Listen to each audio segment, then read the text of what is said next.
It's all around us, stretching millions of miles in every direction. A mysterious and hostile environment.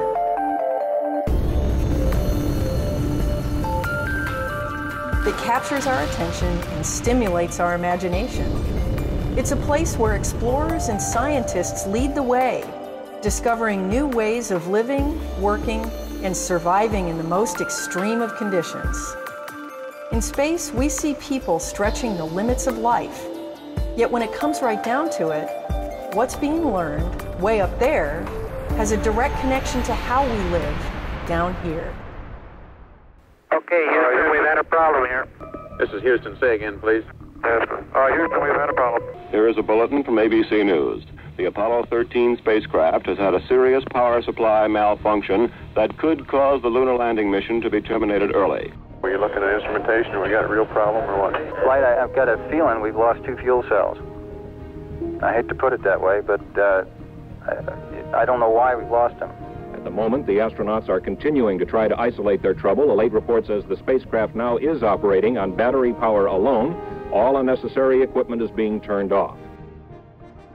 Hello, I'm Gene Kranz. In my 34-year career with NASA, I've worked on over 100 space missions. However, people most often ask me today about my experience as lead flight director during the Apollo 13 space mission. Roger that, rolling right.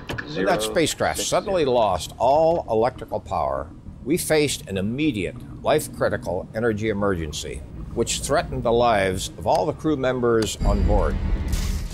The Apollo 13 astronauts and our team here in Houston Mission Control were in a race against the clock to bring the 3 astronauts Hey, we've got a problem here. safely back to Earth.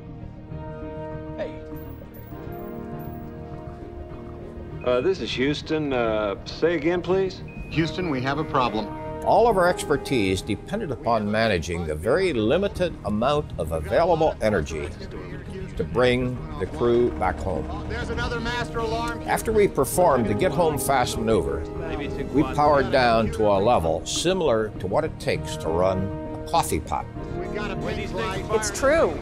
The lives of 3 astronauts on Apollo 13 depended on energy conservation. Hello, I'm Pam Melroy. In my career as a NASA astronaut, I've lived in space for over 38 days, working on the International Space Station. What scientists and engineers are learning through space exploration leads to the important discoveries that make our quality of life at home more comfortable for everyone.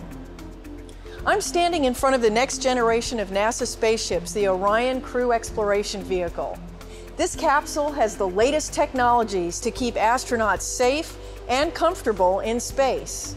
And what's really fascinating is how far we've come in being able to apply those technologies into our lives here on Earth.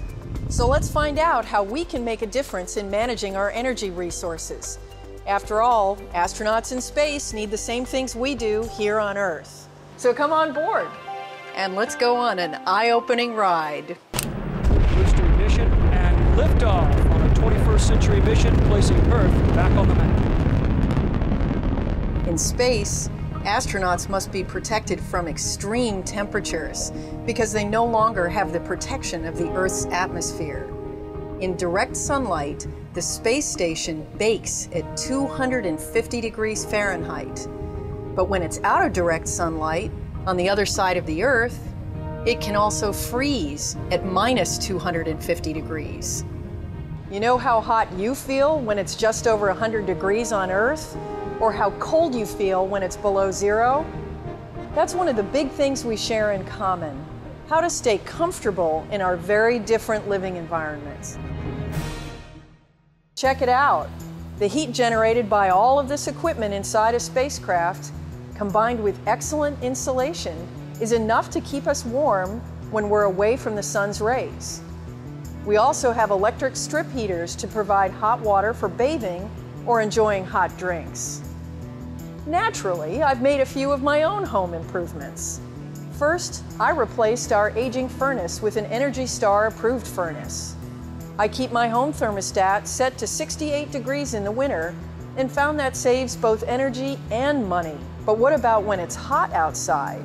In space, astronauts use heat exchangers to move the heat from inside the spacecraft to radiators outside.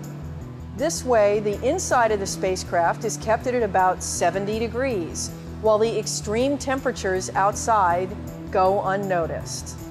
On Earth, I use an energy-efficient air conditioner during summer months.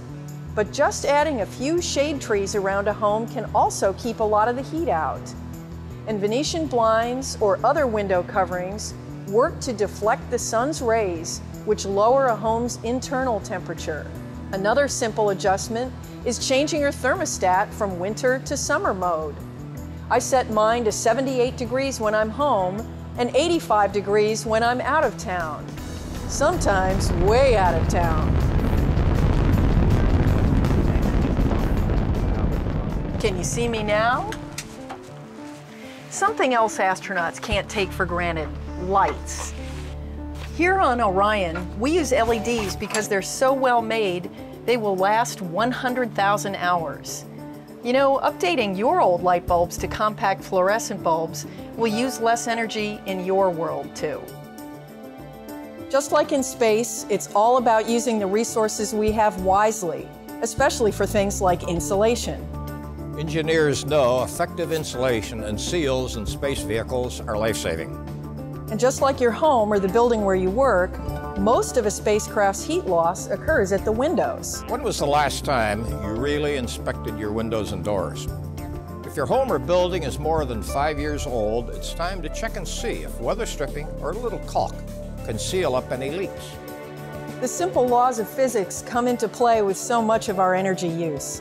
For astronauts, insulation is essential, and that's why I put it to work for me at home, too. The right insulation helps us save on our overall energy bill, just like it will yours. It just takes a few minutes to see if you need to add or update the insulation where you are. And using less gives you more. So take advantage of the many rebates available to you to upgrade to energy-efficient appliances. Conserving energy comes down to 4 simple things: heating, cooling, insulation, and lighting. We have the knowledge, but we also have the responsibility to never take our resources for granted. So I ask you to join us and do 2 things. First, look at all the ways you can become energy efficient. And second, be a mentor by encouraging kids to study science, math, and technology. Just imagine what new technologies our future engineers and scientists will bring us tomorrow. As you've just seen, energy is extremely important in all of our lives. Understanding it, learning more about it, and conserving it is exactly what brought Apollo 13 safely back to Earth.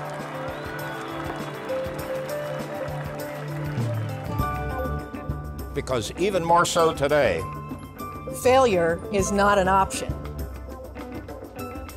To learn more about energy-saving programs, tips, and how you can help the environment, visit responsiblebynature.com or call Xcel Energy at 1-800-895-4999.